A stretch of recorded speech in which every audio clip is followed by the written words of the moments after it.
You're listening to Excellence Above Talent, a podcast where we have the hard conversations about the lives of men and what leads us to achieve greatness and suffer defeat.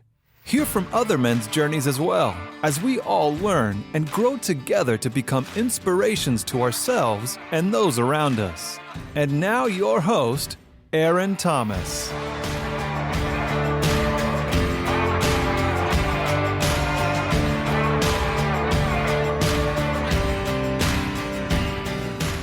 What's up, my beautiful people? Aaron Thomas with Excellence Above Talent. We are wrapping up our 24-week series on why men become abusive and ways we can be better. So we are on episode 22, and I want to say something that will probably piss someone off, but I could care less. There are more men being abusive in their relationships than not. Hot take, my opinion, but there are a lot of men out there who claim to be men but act like little boys. Hot take, there are a lot of Christians that claim to love God but secretly hate people because of their skin color or what they choose to do, or the type of sin that they see them doing, all the while hiding their own sin. Excellence Above Talent isn't here to sugarcoat anything. It isn't here to make you feel fluffy and amazing and cool, because there are 100 men killing themselves every day in the United States of America. And no one is talking about it at all whatsoever. 100 men take their lives. 100 men crush families, create this cycle of pain and trauma because no one was bold enough to stand up and say, this isn't right and there's something going on here. There's something wrong here. Episode 22 is the cycle you don't heal because becomes someone else's childhood. Some of the things we struggle with didn't start with us. We learned them. We lived around them. We watched them become normal. But just because something was normalized doesn't mean it is healthy. And if we don't heal what is broken in us, we risk passing it on to someone else. Today, we are talking about cycles, inherited behavior, and the responsibility of healing. A lot of people are living out patterns they've never chose consciously. They've learned them. I've learned them from my parents, relationships, environments, survival, pain, trauma, silence. And over time, those patterns become normal. And normal does not mean healthy. Super important to understand. We all want to be normal, but your normal isn't healthy. Why would you want somebody else to be like that? Just because something was common growing up doesn't mean it was healthy. A lot of people grew up around yelling, emotional shutdown, manipulation, avoidance, anger, lack of affection, pride, silence. And because it happened often, they assumed it was normal. I learned, and your kids are learning. I learned as a kid, and your kids are learning now, more from your behavior than words. They watch how people communicate, how conflict is handled, how love is shown, how emotions are expressed. And whatever they repeatedly experience becomes familiar. That's how the cycle continues. Unhealed pain doesn't stay isolated. It leaks. It leaks onto relationships, parenting, friendships, communication, self-worth. Pain that isn't addressed usually becomes a behavior. And I know a lot of people said, and I said it growing up, seeing my dad and mom interact. I swore I would never be like that. I would never be like my father. I'd never treat people that way. I'd never repeat that. But if you don't heal, you repeat the behavior you hate. Not intentionally, but it's automatic. Because there's nothing else that you know or have learned to offset said behavior, because unaddressed patterns become reflexes. This happened, so I do this. Automatic. That happens, so I do this. Automatic. Because I've seen it done 15, 20 years, my entire life. So I know it doesn't look and feel normal because I see how it's affecting mom or siblings, but it's all I know. So let's be clear. There is a difference between explanation and excuse. Understanding where behavior comes from matters. It cannot become an excuse to stay the same. There is a difference between explanation and justification. Your past explains behavior that does not excuse you from hurting other people. And if you want to heal, you have to become aware of the things that you've learned and the things that you need to unlearn. Because most people don't break cycles because they don't recognize them. They make the assumption, this is just the way I am. My mom and dad were racist. Their grandparents were racist. We didn't like black people or Hispanics or white people. And you grow up and that's just what you see and hear. And the crazy part, as a teacher at a middle school, I see it. Little white kids saying the N-word. They're not getting it just off the streets. Their parents are feeding them that behavior. To think that it is okay to walk around a school and scream it out because they know nothing's going to happen. And you can't get mad at that kid because their parents are failing them. They're not letting them know that that is not okay. And I assume they go to church because everyone in Odessa goes to church and they love Jesus. But your kid is a direct reflection of who you are as a parent. So you cannot say, that's just the way I am. Because a lot of times it's just what people adapt to. This is all I've seen. This is all I've known. To hate women, to abuse women, to hate certain people. But healing starts when you stop defending unhealthy behavior because you know it's not right. You know it's affecting people. And you have to start asking the tough questions because you are responsible for your healing.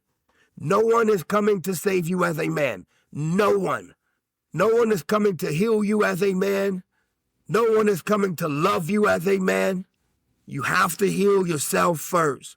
You have to love yourself first. You have to take responsibility of what you have learned and how you feel and fix it. Because the healing part is heavy, but healing isn't just about you. It's about your future relationships, your children, your influence, what get passed down after you. Because behavior teaches people, even when you say nothing. Breaking cycles is uncomfortable, but it looks like communicating differently, apologizing, and changing your behavior. Learning emotional regulation. When I start to feel angry, when I start to feel ashamed, when I start to feel bad, what are things you can do to offset that feeling? Go through that feeling, but don't let that feeling sit. Because when it sits, it not only sits on you, but whoever comes into your space, you're going to give them that emotion as well. So you have to regulate your emotions constantly. It looks like setting boundaries, going to therapy, becoming more self-aware. I didn't like how that felt. Why didn't I like how that felt? And digging deeper to try to figure out what that feeling is. So you can now have a conversation. This happened. It made me feel this way. And then I know what I need to do next to make sure I don't put myself in that situation. Choosing to be disciplined over reacting In order to break cycles, you have to be intentional. In order to break cycles, there is going to be an internal battle because healing is hard. It forces you to confront all the monsters that you have tried to hide in your closet, all the sin that you tried to say isn't sin while looking on somebody else and being like, I can't believe they do that sin. It forces you to confront your pain, your pride, your insecurity, your fear, old wounds. A lot of people avoid healing because staying familiar feels safe, even when it hurts. But as a man, you want to leave a legacy. You want to build a legacy. Legacy isn't just money. Legacy is behavior. It's what people experience from you. It's what people remember emotionally. And eventually, it becomes what people carry forward. You want to build a legacy where people felt motivated and inspired and loved, regardless of the fact of what you were going through. People trying to bring you down. People trying to stop you from being great. Because it's easy to look at other people who are trying to make a difference in this world and make fun of them while you sit back on your phone or in your chair at home and do nothing. You're living this life. You're going to work. You're making just enough money to scrape by.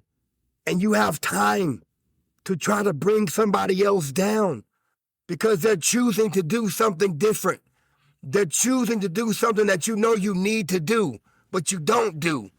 So it's easier to be a keyboard warrior, to talk down, to not give people their flowers while they're alive, than it is to get your butt up, start working out in the morning, start walking, start reading, get a closer relationship with God, start growing, start wanting to become better, addressing the issues that are in your life.